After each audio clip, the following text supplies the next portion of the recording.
Hi, I'm Steve, I'm Natalie. and this is Base Reality.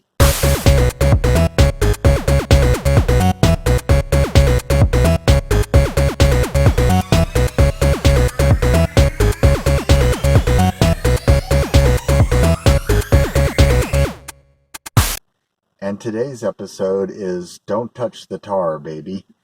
And this is from the Uncle Remus's Southern Folktales going all the way back to 1881 with Brer Rabbit, Brer Fox, and Brer Bear.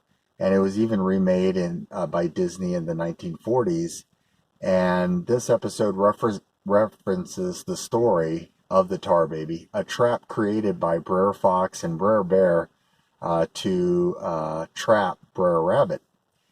And there's lots of symbolism through these stories, and this ties in nicely with the Buddhist idea of samsara, and also in the Hindu traditions, the ancient Vedics, talking about the Maya. These are attractions. These are attractions that draw the soul in, that invite the soul in. And when the soul takes the bait, it gets ensnared for a time. All souls come back out, but this is the idea of the delicious discomfort or the delicious disaster. And this is the idea of the soul wanting to experience contrast. And why? Because it wants to play God for a little while. And so the way this particular story unfolds is that Brer Bear and Brer Fox set a trap for Brer Rabbit by using a ball of tar that's dressed as a person. So when Brer Rabbit passes the tar baby, he tries to strike up a conversation with this tar baby. And of course, the tar baby doesn't respond because he isn't real. So Brer Rabbit, not really knowing this, becomes really frustrated at the lack of response and lightly kind of pokes him a little bit, just to try to get a response. And then when he touches him, his hand sticks to the tar. And as he tries to unstick his hand with his other hand, both hands become stuck. And then he tries to free his hands with his foot. And when he tries to free both of his hands with his foot, well, you can see where this is actually going, because then he just becomes completely trapped in the tar. So the tar symbolizes the illusory self that we have, and there is a true self that we know, which is base reality. And on top of that is that illusory layer that we think is real, but is only a fake reality that we have made apart from God. So fear, then, is us believing in this fake reality because on an unconscious level, we believe God is not in that construct.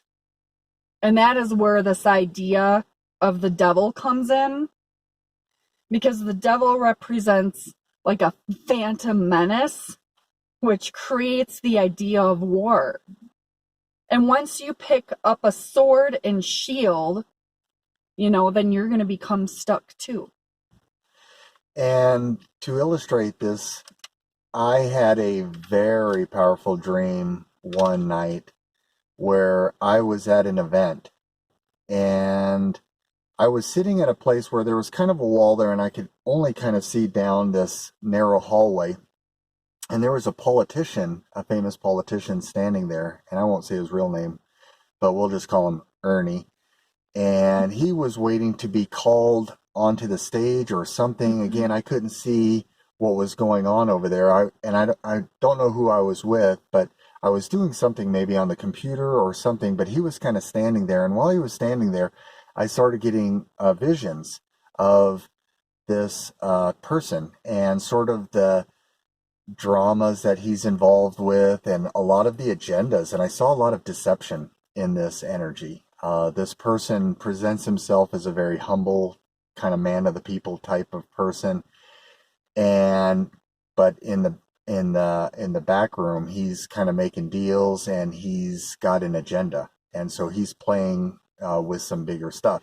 And as I saw this stuff, I started getting a little frustrated with him in the dream.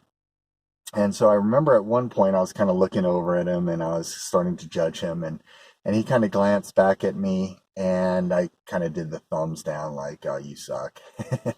and and so he kind of brushed it off and kind of kept waiting. And so then I was getting more indignant, and I was like, "Man, this guy is just such a liar, and he's got so many things that he's doing. I want to give him a piece of my mind." And so I was calling him over. I was like, "Come here, I want to talk to you."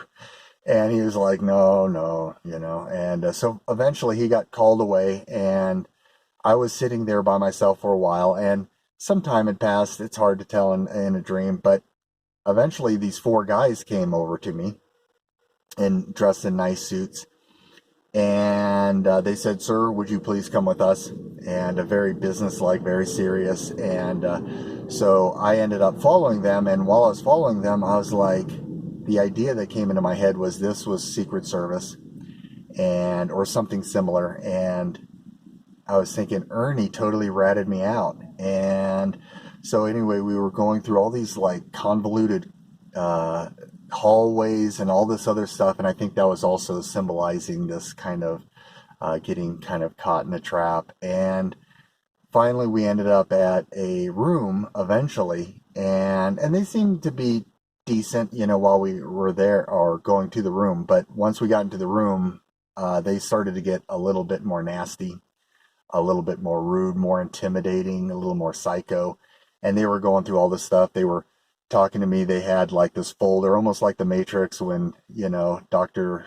Smith is, or Mr. Smith is talking with Neo, and he's got his folder and all of his stuff. And he was going through all this stuff, all the places I lived and all this to try to intimidate me and all this kind of stuff. And I wasn't really in fear at that point, but I could see at this point I became lucid in the dream, and I was like, "Oh, I'm dreaming." And I realized, oh, so this is what happens when you play the game. When you play a part of the game, you play all of the game. You can't go into one area and start playing with the illusion and then not have the rest of it come in. And so, and I saw that's what was happening when I was judging Ernie and being negative towards him and choosing to see that thin, illusory self instead of truly who he is. Then there's a whole massive little universe in that little illusion, and it's just full of crud. And so at some point I was like, okay, well, I don't want to play this game anymore. This is, you know, not something I'm interested in. Again, it wasn't fear. At this point I was awake in the dream. And so I started looking at the person in front of me, and I started sending him love. I started sending everyone love, started to see the divine spark in him, sent love to Ernie. And all of a sudden, this light started growing behind the guy, the main guy that was kind of really, the other three guys were just kind of off to the side, but the main guy that was really kind of interacting with me, a light kind of appeared behind him really bright, and it kept getting brighter and brighter and brighter. And finally, it started to engulf him, and he just kind of disappeared into the light, the whole room, the other guys disappeared in the light. And suddenly it was just light. And as soon as it was fully lit up, I woke up.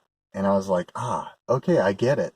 You know, you just can't, you honestly can't play any part of this game. And so that's kind of an example of when we're in the waking dream too, when you're judging and things like that, you're reinforcing the dream for yourself. So be very careful, because we want to start waking up in this dream. We want to become lucid in this dream and start to remember who we are. Right. And this is where the idea of temptation and bearing false witness comes from. So if we're judging a brother or a sister, it means that we have connected with their illusory self, which reinforces it within them and within us. So therefore, we become stuck in that loop with them. And remember, what you bind binds you. So what you put into darkness will keep you in that darkness as well. So forgiveness is releasing that judgment against another and yourself, and then choosing to see the base reality or that divine spark in both instead.